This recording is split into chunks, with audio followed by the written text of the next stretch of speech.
This podcast is sponsored by nobody.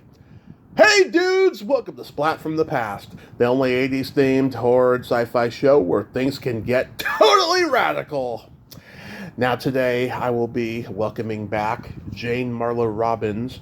You may remember her. She's the pet store owner in the original Rocky. I had her on back in 2021 and I realized just a couple weeks ago I got to get her back on. We had talked about it privately about her coming on again in the future, and I thought right now is the best time to do it. And I'm going to focus a little bit today on her poetry writing. She's written all these different poetry books, Cafe Mimosa in Topanga, Dogs in Topanga, Poems of COVID-19, Poems of the Laughing Buddha, all that stuff. And then I want to bring up some movies we didn't talk about last time, like The Werewolf of Washington, which celebrates its 50th anniversary, the 1978 All-Star TV swashbuckling movie, The Pirate, and all this stuff. And I love talking to Marla. She's really funny and such a wonderful free spirit. She really knows how to lift spirits up. She is an awesome, awesome person. The strike is getting real. It's really getting real. I mean, the actors are on strike now, not just the writers. I had a couple of people say, I'll do your podcast when the strike is over.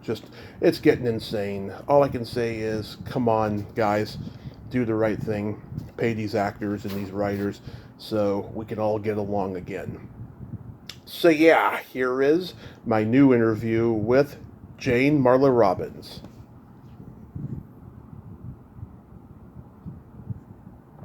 Hello, Tommy. Hey, Jane, welcome back.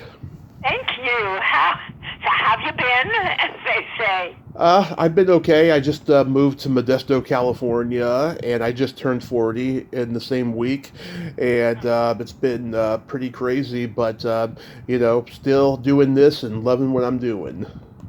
Well, you can't beat that, and probably there's nothing more important. Well, maybe your health. No, but if you love what you're doing, your health is pretty good, apparently. Oh, yes. I've been watching my health lately because I got diagnosed with type 2 diabetes last year, and I've lost 40 pounds so far, and I got to keep going. And, yeah, so I can't complain overall. Sounds like an interesting, good, rich life. Congratulations. Yes, absolutely. So last time we talked, we delved a little bit into your poetry writing, and I wanted to explore it a little further today. You've written all these books, Dogs in Topanga. That I read a sample of it on Amazon. I read Dancer and Me and Mainly Dancer, etc. So what was the genesis of that book? I have a dog named Dancer. No, the truth is that when something inspires me, where I feel passion and life, and I want to celebrate life, I pick up a pen, and it's just automatic. If I didn't do it, I would probably die. Right. And so the Dogs in Topanga were so magical and elicited such poetry from me, or passion from me, or excitement from me, and they just got all poured into the poem, so that then I thought, hey, there's a book here. And in fact, it's selling here in Topanga like hotcakes, as they say. Gluten-free hotcakes, just what you need for diabetes. Just kidding. Okay. With sugar-free syrup. Yeah, right. We have Dream On, right? So, and you never know. Frankly, probably in 2-3 months, my new book will come out, since we're talking about diseases of the body, and it is called Myasthenia Gravis, the Musical, because I got Myasthenia Gravis, which is an autoimmune disease, and as I said, anything that moves me deeply, I can't help myself. It's like when I hear music, I have to dance. When my body says, life is so strong right now, I have to express that in some form. The new book has an essay in it, it has some jokes in it, it's the outline for a musical. I'm totally hysterical. Yeah. I mean, people are laughing out loud, but this is a life-threatening disease, it turns out. I mean, we all probably have it under control, but it's a scary one. And so, yes, make light of it. That's somehow some people get through it that way. Right. That's when I've been getting reviews, right? And somebody said, this is what I needed just to get through this. So that makes me happy. Oh, yeah, that's wonderful. How many dogs do you have? I just have the one cuckoo bird here. Oh. And I'm hoping he's eating his... I gave him his pills. Everybody's taking pills. For his heart, he's 13 so he doesn't get another tick bite that landed him in the hospital. But he wasn't to be fooled yesterday. He's like, these are disgusting. Don't make me chew them. You can't hide them in my food.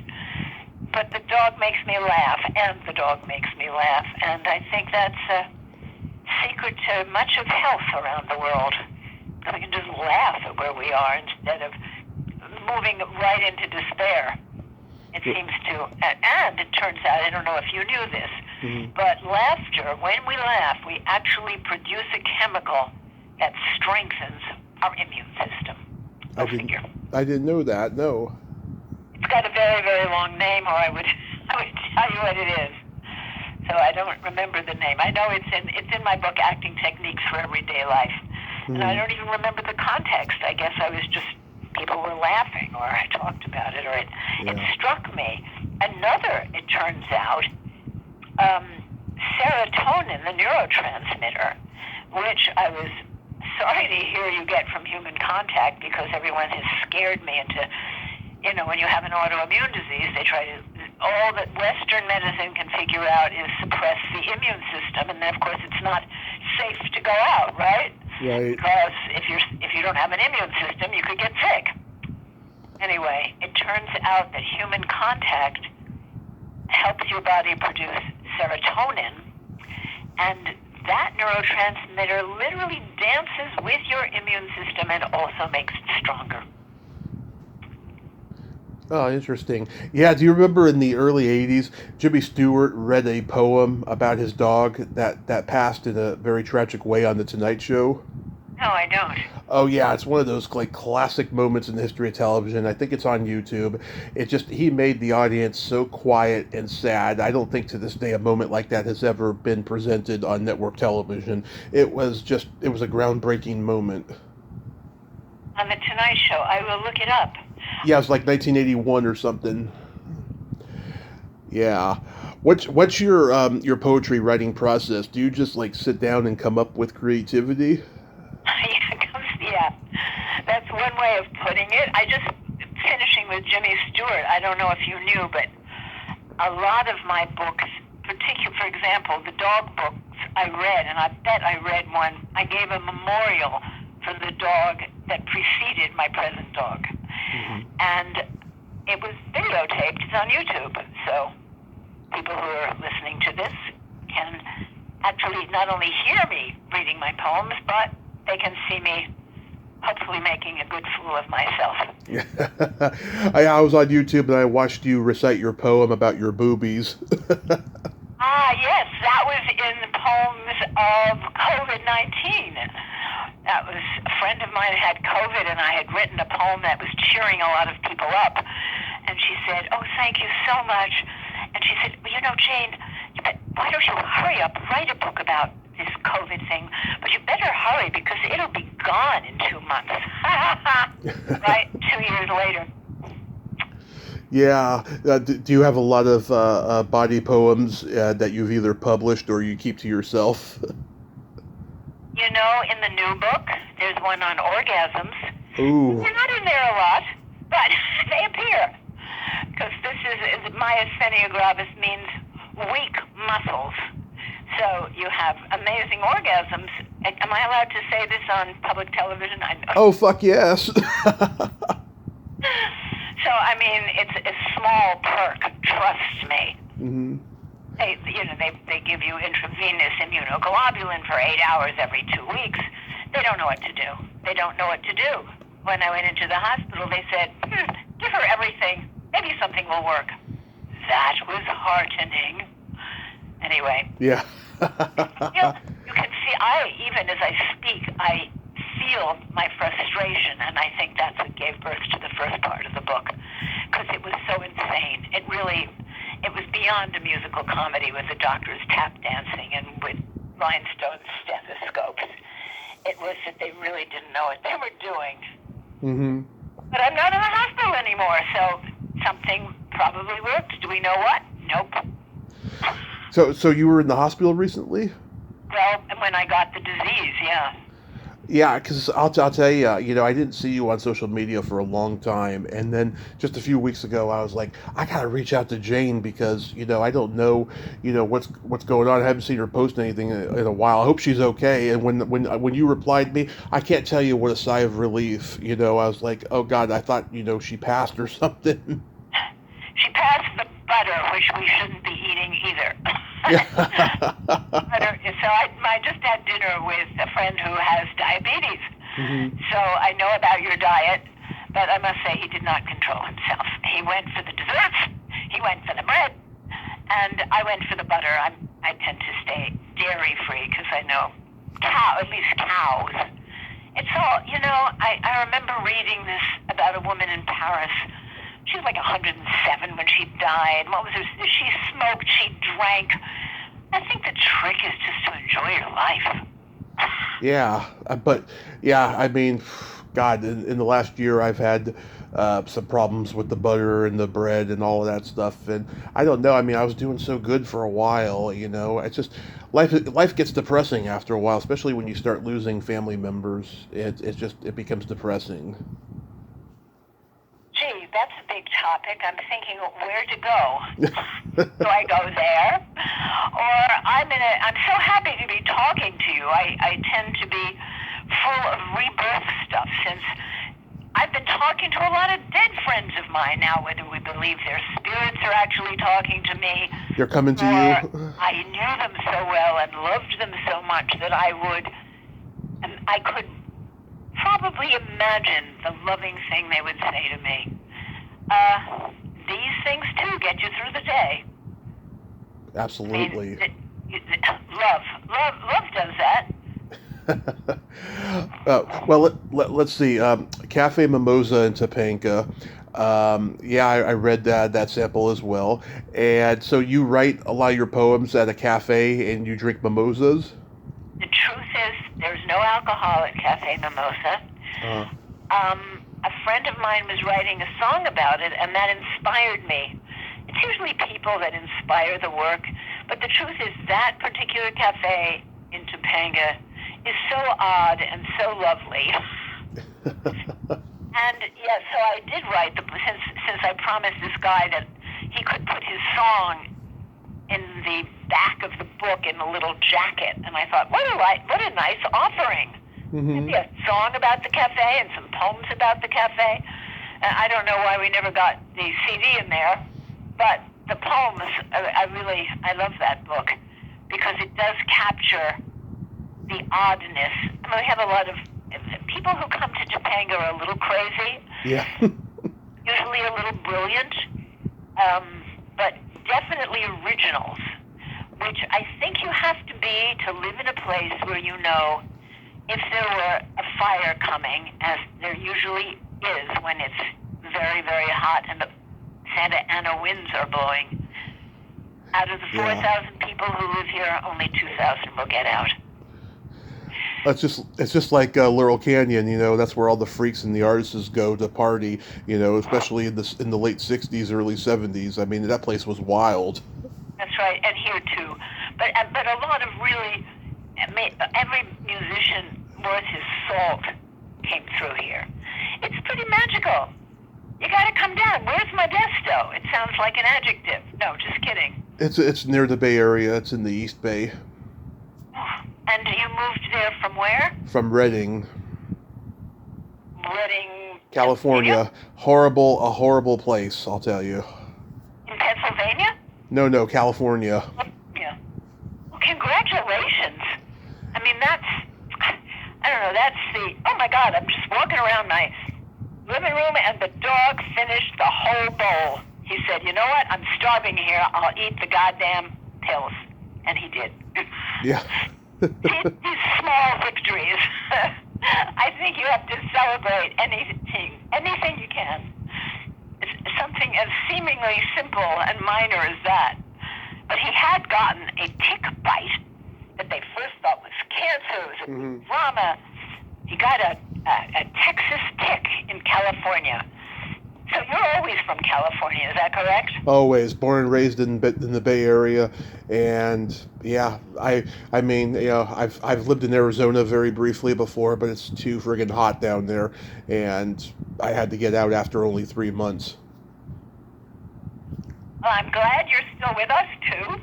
And I remember your question, how do I write? And the answer is, there are no rules. There seem to be no rules. My creativity, like the beginning of the Bible, it says, first there was chaos, and then God said, you know, let there be light, let there be this. But it's somehow out of mystery, out of nowhere, the poems come, or the ideas come. Right. Myasthenia gravis is also known as MG, right, short for myasthenia gravis. And I don't know, I worked a lot with Martha Graham, the dancer. Mm-hmm. So her initials were MG. I used to write MG all over my, you know, when I was doing a movie or a play, when I wanted to evoke in me, in myself, to be grammatically correct, in myself, a certain strong feeling. Mm-hmm. And so in the book about MG is a little essay about Martha Graham, MG.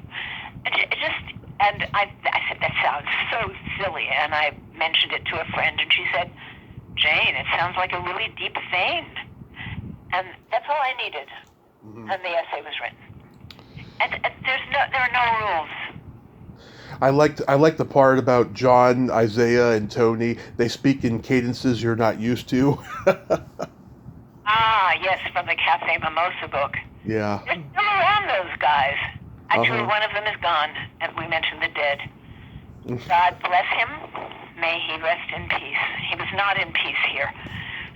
And his dementia got worse, but he had a heart of gold and fought very hard to have those airplanes, those helicopters, full of water or whatever, you know, whatever you pour on a wildfire, to have them fly over Topanga.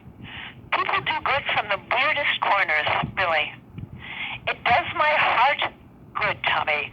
Mm-hmm. So, yeah, where do I write things? I don't know. I remember writing my play, Jane Avril, in California, and it was eventually done in New York. It was about a dancer who did the can-can, but then, God bless her, she became famous because she just improvised her own dance. I guess that's everybody's challenge. I mean, you get to learn what everybody else does, and then dare you just be yourself. And she did. But I remember writing that in a car, sometimes driving. Sometimes I would pull over, but I'd kind of mastered the art. It didn't matter. It's when inspiration came, I don't know why these things happen with my body. You know, it's clearly a psychophysical abnormality, or, you know, it's how I'm wired. Everyone is wired so differently. Right. It's really amazing. I mean, people write books, here's the diet for everyone. No. You know, if you have diabetes or myasthenia gravis or you're allergic to milk, you can't do your diet. But they want to pretend everywhere. I think the truth is we all so hunger for a tribe. Right. That we are like other people. That Corona thief in the poems of COVID-19, that was a deep one. I mean, I thought that was profound when I read that poem. Yes, I remember. That's interesting because when the woman shot it, all of those are on Instagram, by the way. Poems of COVID-19, Jane Marla Robbins. And that one, I got very judgmental of myself because I looked so much in the dark there. And somebody, my assistant said, but Jane, it's so deep. Just said the very word you said. And that actress part of me, the vain one, was like, well, I don't like how I look. And it's like, but people can buy the book if they want to read that poem. It is a deep poem. It was a deep time. People are dropping like flies. Yeah, it was one of the scariest times I've ever seen in my lifetime. It was profound. And then, of course, poems of the Laughing Buddha. Do you practice Buddhism? Not at all. On a good day, I practice laughter. Yeah. Actually, that it should be laughing, since it's the laughing Buddha, and that's what I practice. I don't. I must. I should. I guess in the year 2000, I decided I didn't want to be an actor anymore. I wanted to be a writer. Right. I didn't really know how to go about that. Again, you can pick up a book, but they're not always written for me. So I thought, and I've noticed I could be depressed. And I somehow got myself this laughing Buddha to cheer myself up. Mm-hmm. And then I thought, well, this would be a good writing exercise. I'll write a poem a day. And then some catalog that was selling my book, Acting Techniques for Everyday Life, I mentioned it to her, and she said, oh, I think we would love it. So I wrote it. Again, you ask, where do the ideas come from? Where's the follow-through? Every story I told you today, I realized, is totally different. Right. It's going to be and she said it was going to be in the catalog of all things. Or, no, this is just a writing exercise for me. Except, the good part of that was that I wasn't writing for anybody else. It was an exercise for me, so there was no judgment. No one was going to see it. And the poems are very honest, and people say that. The poems also, by the way, I have people calling me saying, I woke up really depressed, and then I picked up your book. Thank you, Jane. I feel so much better. It's amazing, Tommy. Mm-hmm. I hope that they may well feel that with your interviews, really. Yeah, but there's people who have reached out to me and tell me how much they love them, and these are people I've never even met. But then there are people that I do know that occasionally tell me, not as much as I'd like. A lot of people in my hometown, I don't know, they're just... To them, I'm just Tommy, because they knew me before the podcast, right? But I would like to hear feedback from them, and find out, what they think about it, because they know me well enough to know how much I'm passionate about this stuff, and I'd like to hear, that they think it's great that I'm following my dream, It is great. Not everyone is so fortunate, but it's inspiring, I think, when we hear people doing that. Yeah. A dream can be anything. It can be a tiny little voice inside you. Yeah, and as they say, it doesn't have an expiration date. Well, it does. It's called death. I'm sorry. Well, I'm talking about when you're alive. Right. But there's also that bizarre idea of, hey, you better live fully today because you don't know if you'll even have tomorrow. And that kind of thinking sometimes inspires people to live more authentically or deeply or joyfully or consciously. All that stuff that it seems to me is very easy to forget. Just kind of you fall into in other words, not conscious, not going for it. But don't you get a real high from the doing the podcast?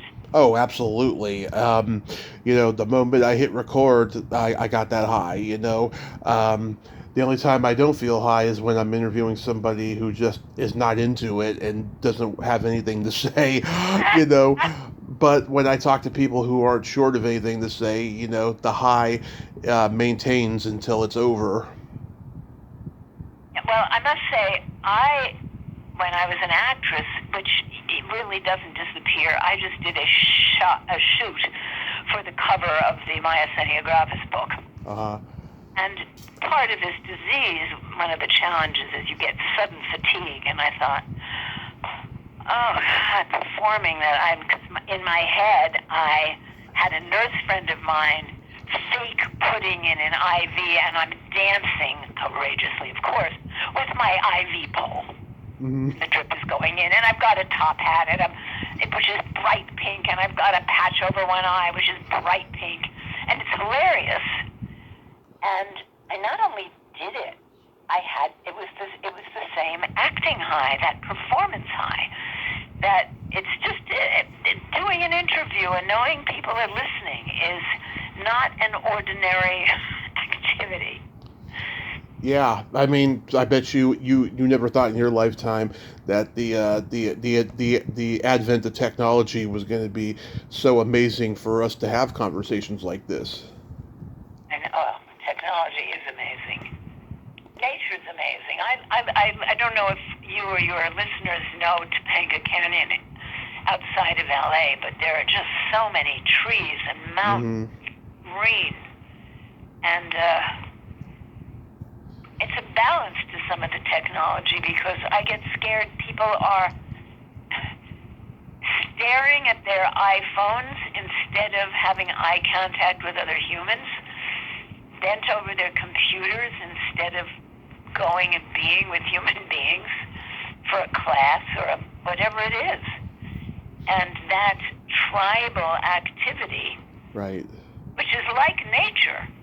I mean, because I wonder, it's pretty isolated in Topanga, actually. But one can't discount the health and power of the nature here. It's just extraordinary. Hmm.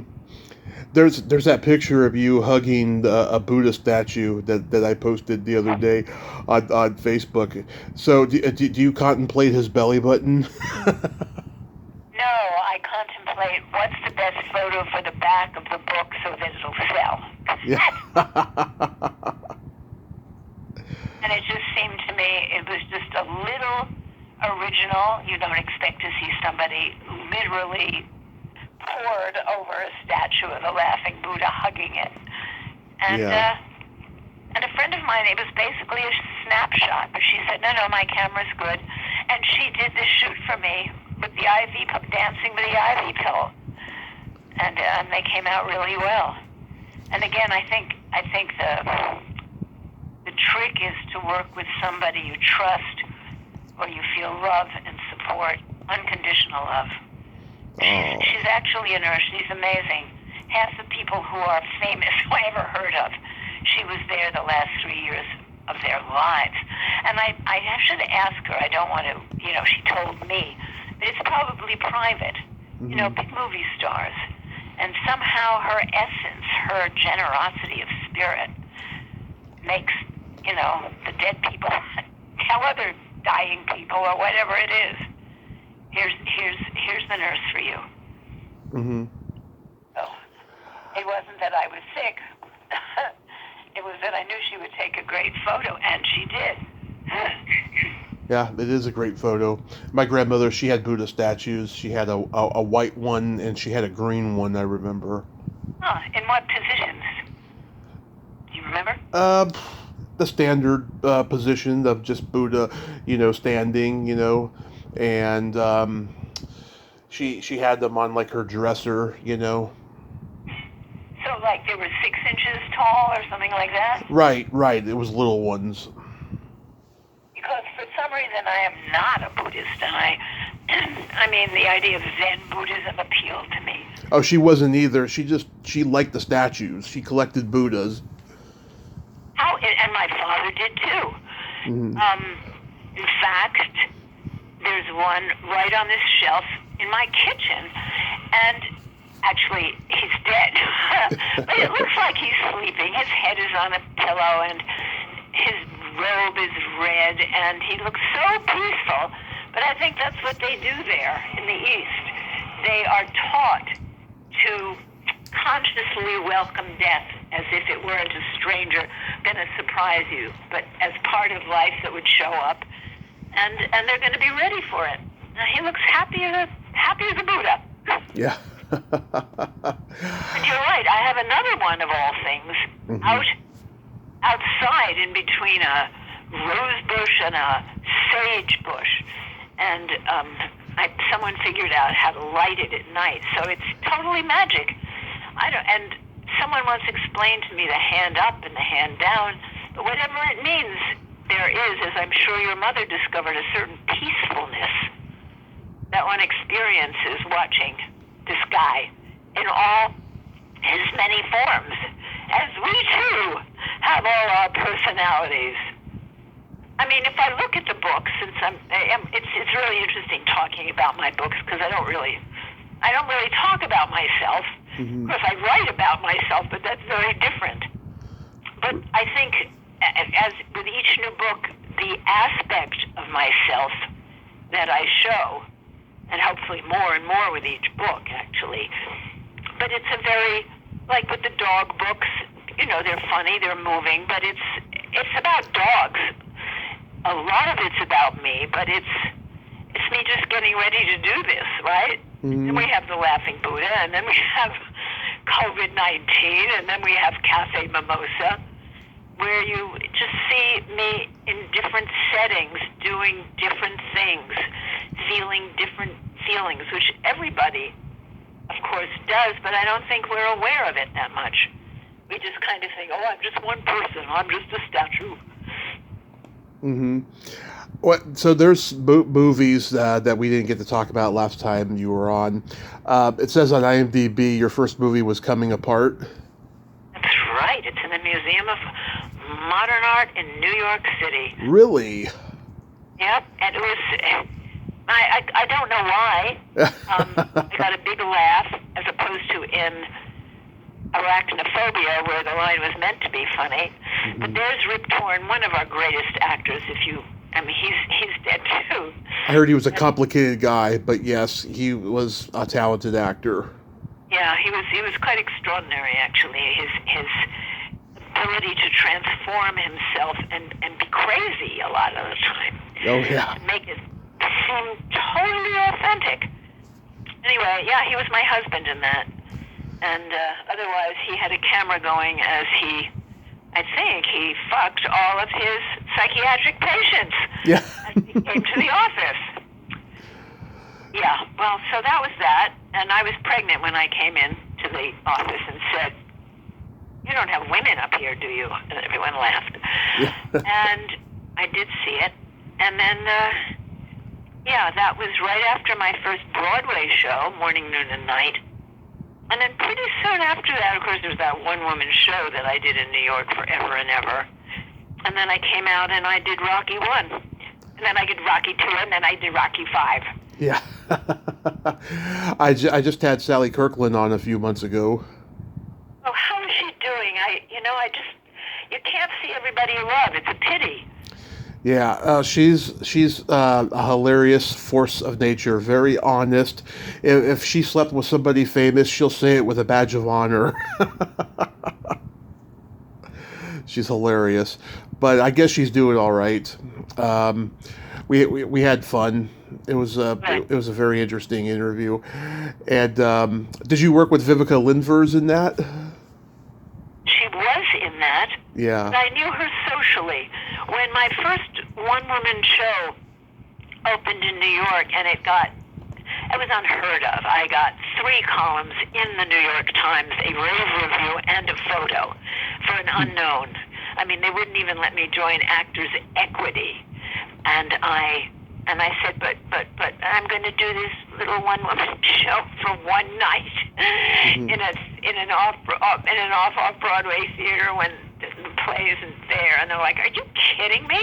And I don't know if you know about equity, but you can't join the union if you're not in a union play, and you can't get into a play with an audition if you're not a member of equity. So somehow, by the cleverness of me and my co-author, after 6 Monday nights, we got the New York Times there. And then it is amazing how that changed my life. Suddenly, everyone was calling. Did I want to do a series? Did I want to, do a fold in Vogue magazine? And frankly, I didn't even know who I was then, Tommy. So I just so I went into the next show, which was another Broadway show.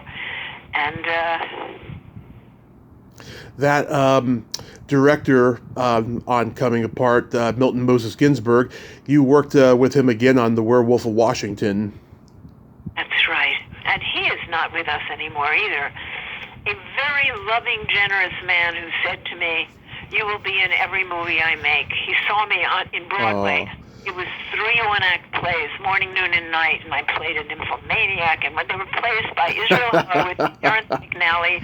Is that typecasting? What? Hardly. Oh my God, I was a virgin. I didn't know what to do. Yeah. I had to be coached. It's just... Oh, that's so brilliant. Yeah, Dean Stockwell, I heard he was a nice guy. Did you work with him much in that? enough, I don't remember him as much, but I'm caught when you said, the nymphomaniac. When I think of why I did need coaching for that Broadway play, Mm-hmm. I was so young, Tommy. I mean, I don't know who listens to your show, but I think, when we're young, we sometimes don't know everything. And my unfortunate psyche thought, oh, if he's the director, or if he's a man, I better do everything he says.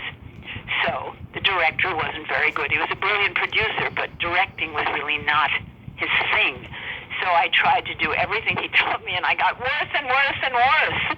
Oh, don't be hard on yourself. No, he came to me and he said, I have your understudy waiting there in the wings. I hate what you're doing. And then I pulled myself together and remembered what I had done at the audition when I was just trusting my instincts. And I did open in the play. I wrote a big FYA on my dressing room mirror, as in fuck you all. Mm-hmm. And the director came up to me and he said, I can't believe you did it, but you were really good.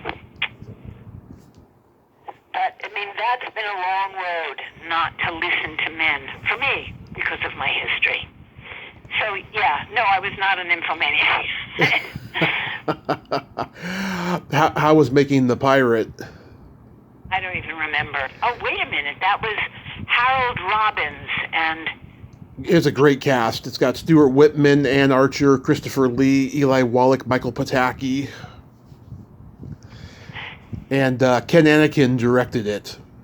Well, Ken was one of the dearest men, and we used to have lunch. He was on a beach somewhere and met my father, and my father, even though he really wanted me to be a writer, he said, my daughter's an actress, so I met him. He cast me in a movie. And he read something I wrote, and like every other person in my life, once they read my writing, they'd say, you're a writer. But we'd have lunch, and he was just awesome.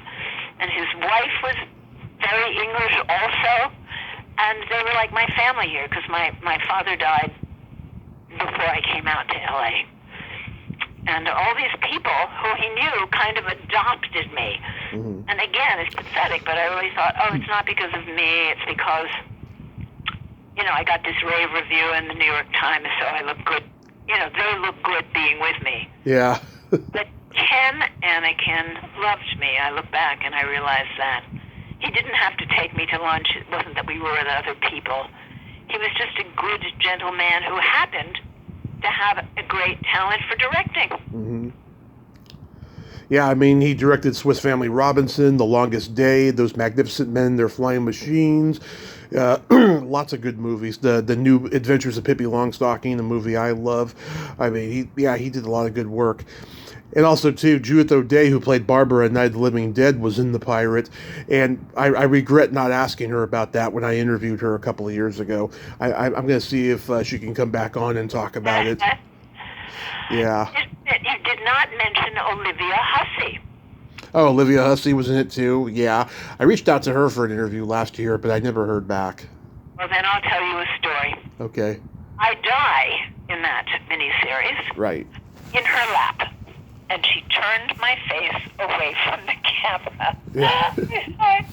That's what actors do. We're so desperate. I worked with Eleanor Barrymore, what was her name? Ethel Barrymore Colt, right? Yes. The daughter and niece of the famous Barrymore family.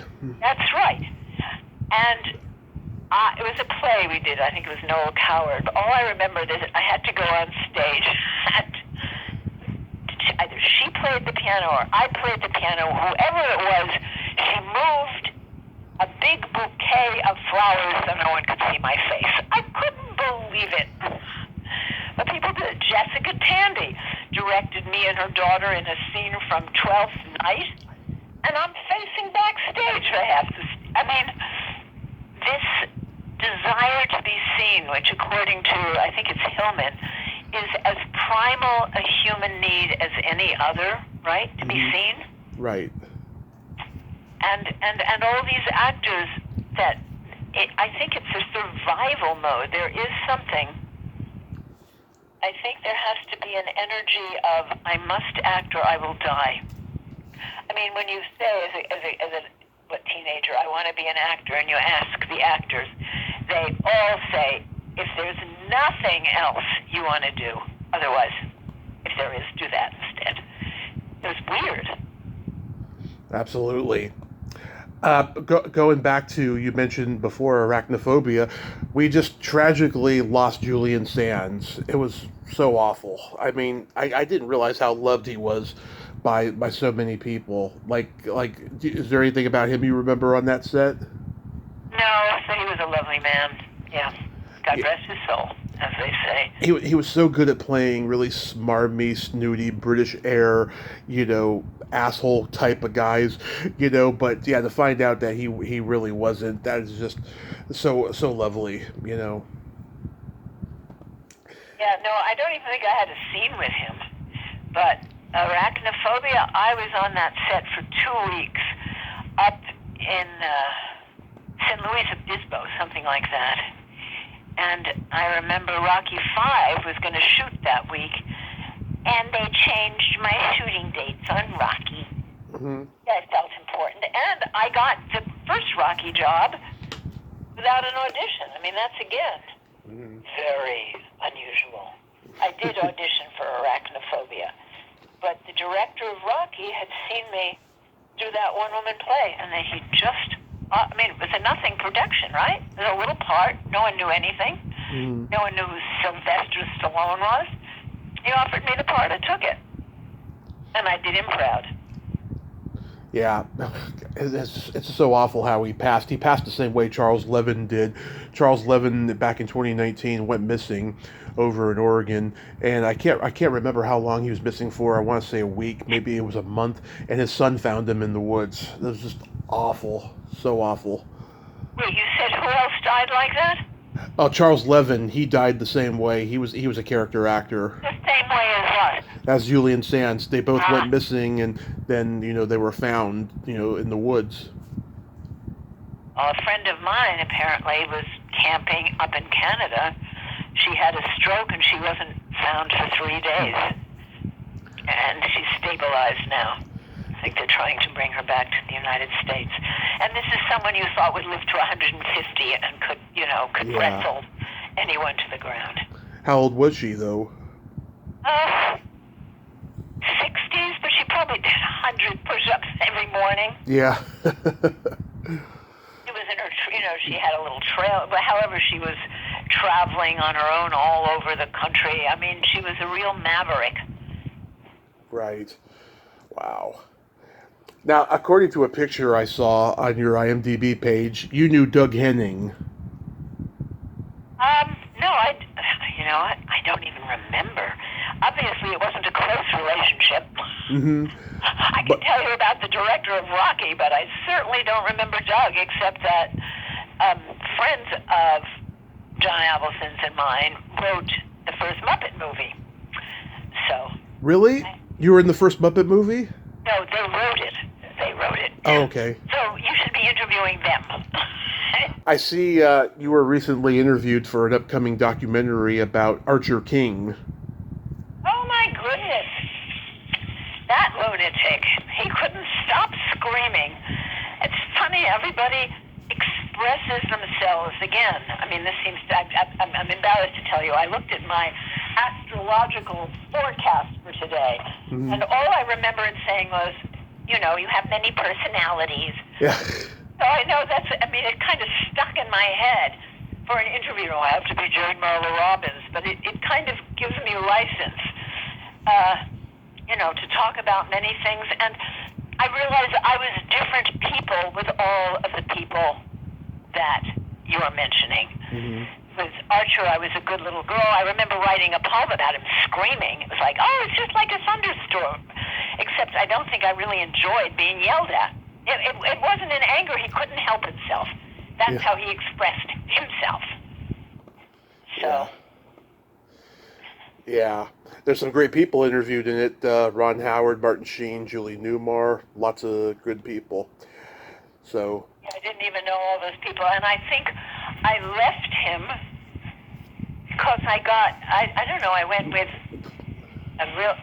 he was in New York. He must have had somebody out here. Mm-hmm. It's funny, I don't remember those details. I just know when I came out here, suddenly there was a young, hungry agent who was, and the biggest agency in the world, CMA or CAA or whatever it was called then.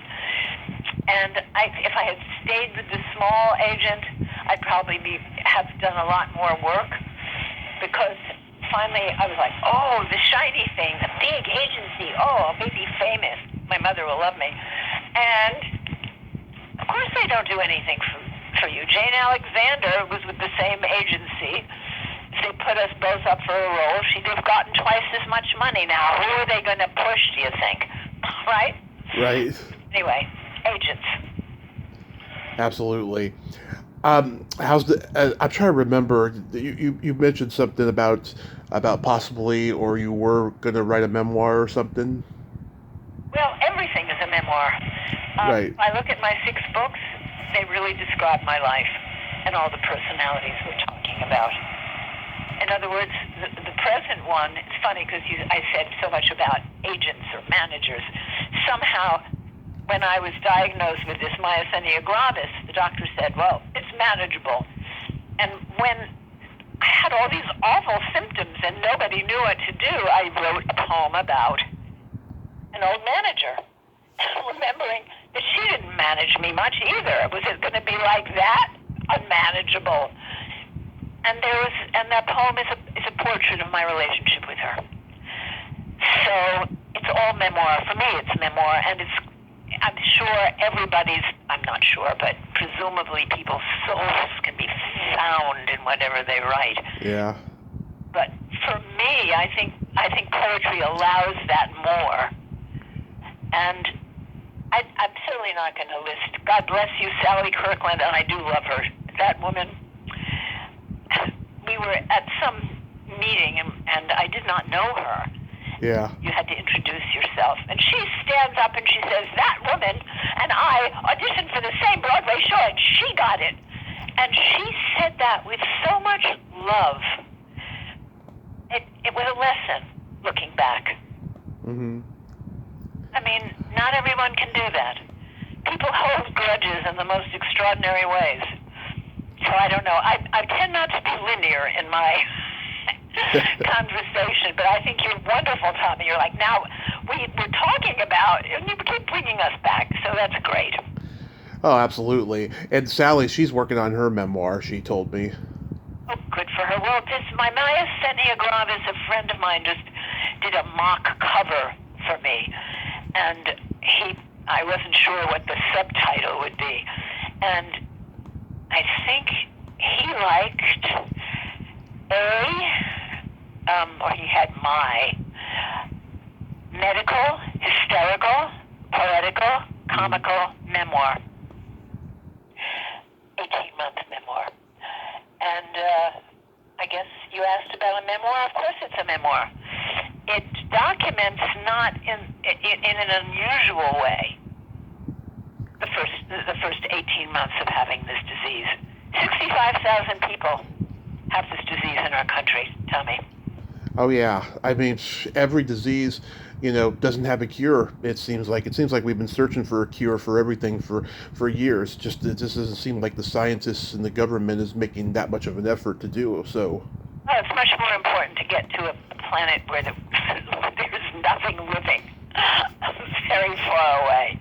I mean, if they can figure out how a rocket can run and not kill itself, why can't they figure out how a human body can run and not kill itself? Because what is it? It's over 3 million people have autoimmune diseases, and that's literally the body attacking itself. Okay, hold on. I really want to write that down. A rocket belongings in the article I'm writing for the New York Times can ride and not kill itself.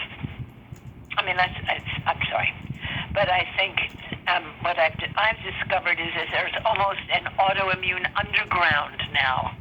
Mm-hmm.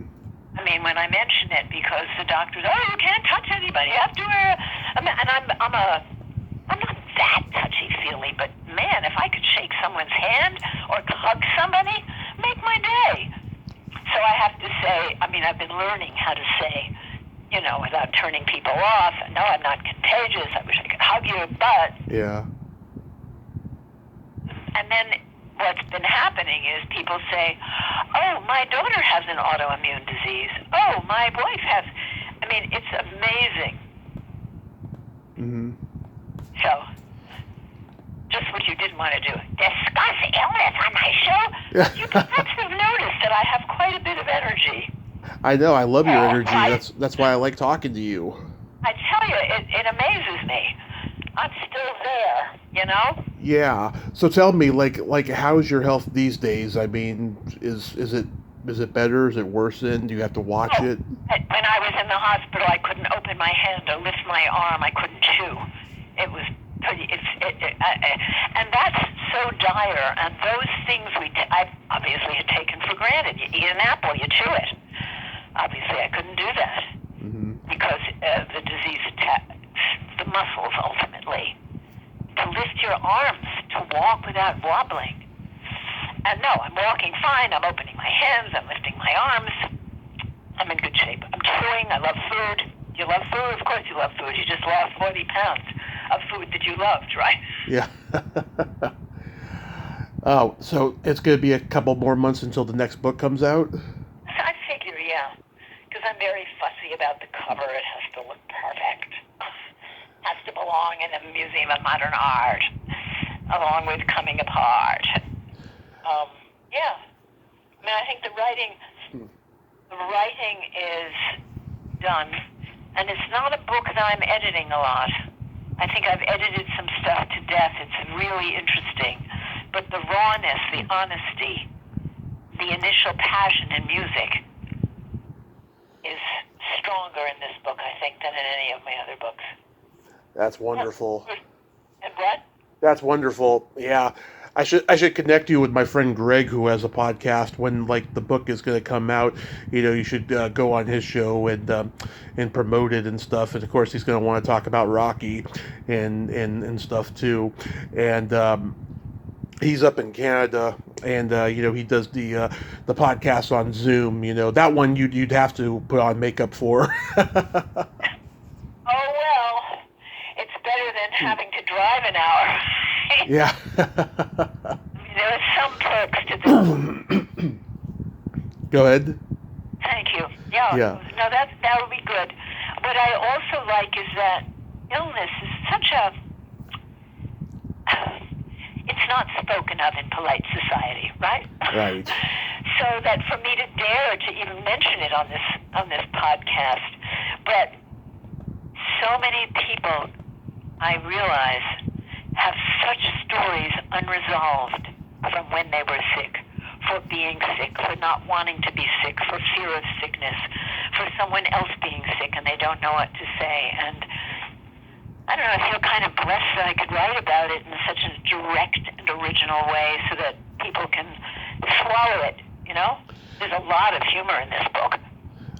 Oh, that's great. Yeah, I mean... My favorite acting teacher is the famous director Harold Corman. He used to have us laughing, and he explained that truth is a difficult pill to swallow, but he'd get us laughing, and then our mouths would be open, and he could pop it right down. Yeah. Yeah, it's funny, you know, you mentioned orgasms earlier, you know. I mean, I talk about that all the time, you know, because I just don't like how polite society, you know, conceals the truth, you know, talking about orgasms and anything sexual and what have you, you know. Well, we're afraid to be naked on so many levels.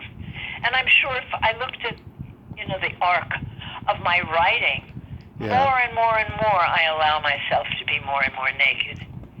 And I think that's what people are hungry for, because we all want to know how to be ourselves at our most naked, right? At our most vulnerable, which is our most scary. But if we don't honor, respect, and celebrate that part of ourselves, we're not dealing with the real gold, are we? No, not really. You know, I think the internet has lifted so many veils. It's also created veils, but it's also lifted a lot of veils as well. Interesting. I love that perspective. I'm going to hold on to that perspective. It's a pretty good one, isn't it? Well, one would like to think, you know, with politics, it's a continuum. And just like the waves, you go up, you go down, you go up, you go down. Oh, the internet's great. Oh, the internet's dangerous. Oh, now it's good. Now technology gives us this. It's bad. It's good. It's bad. It's good. It's bad. Mm-hmm. And I guess that's the point, isn't it? Life is not just one flavor. Exactly. Real quick, we got to play my secret silly game. This is a series of silly slumber party questions. No win or lose. It's just pure fun. And how the game... Good for you for making it fun. That's all that matters. Go ahead. Yes. That's the real F word. Okay, Tommy, I'm ready. How the game works is I ask you the question, you answer it, and then you ask me that exact same question and I answer it. And feel free to comment on answers because they might be funny. Oh, okay. Sure. Me? Of course. Yes. Funny? That's Oh. Jane, are you ticklish? Not comfortable being tickled on the whole. Yeah. Are you ticklish? Oh, yes. If you tickle me without warning, I might hit you in the groin. Now, is that because you don't like it or because you do like it? No, if you sneak up on me, you sneak up on me tickling me, I'll get a herky-jerky reflex. Uh-huh. Is your belly button an innie or an outie? Yes, it's an innie. What's yours? It is also an innie. What color are your toes? No, you said to be silly. Okay, ready for the third. What color are your toenails painted? They're not painted today. Okay. Are yours? Yes, they are light lavender purple. Oh, what a beautiful color. My favorite color. It's very beautiful. Not always my favorite color. What would you say is your best personality trait? Generosity. I agree. You are a very generous person. And you? I have empathy, and I have no filter. Ah. Well, the good thing about having my disease, and they put me on steroids, I probably didn't have a lot of filtering going on, but you have none when you're on steroids. So... Yeah. A curse and a blessing, right? It is. I'm a Gemini, so, I have two personalities. I have more than that, Sir Yeah. Thomas. If you could have anything named after you, what would it be? My tombstone. I mean, I'm on the books already. I got my name on plays, on, YouTube, on God only knows what. And you? I think I'd like a vibrator named after me. Well, you know what? I'm not even going to go and talk about vibrators, but I hope and expect that you will be able to invent one that will have your name on it. And you will be giving more pleasure to people. How does this sound? The Tommy Chatsy. And then my favorite question, is there a stinky smell that just makes you gag? I am happy to tell you I cannot think of one. Huh. And you? Either farts or feet. Well, I don't know. I love when I smell things, so I couldn't even think of one. So there you are. Okay, what's your favorite food? I think that's a good way to end, don't you? My favorite food? Sure. I love pizza. I love Mexican food. I love Chinese food. It's really hard to pinpoint. It is. Now, was that your last question or not? It was, yes. And now I'd like to end with a funny joke for you. Thank you. Huh? Yes. What do you call a boy that doesn't masturbate? I give up. A liar. I like that joke a lot, and I have loved this hour a lot. So Thank you, Tommy. Thank you. Jane, you are a national treasure, and just please promise me you're going to take good care of yourself and just, keep writing, keep being the awesome person that you are, and I hope I get to talk to you again in the future. Well, I suspect you will. I'm looking forward to it. Well done, Sir Thomas. Thank you. Till we meet again. Thank you so Bye. much. Have a great day. Bye-bye. Well, there you have it. Jane Marla Robbins. Ain't she a sweetheart? I just adore her. She is just so amazing, and I'm so glad we got to talk today. God, she is so funny. She is hilarious. Well, until next time, this is Tommy Throwback Kovac saying there's no shame in living in the past because the present sucks. Later, dudes.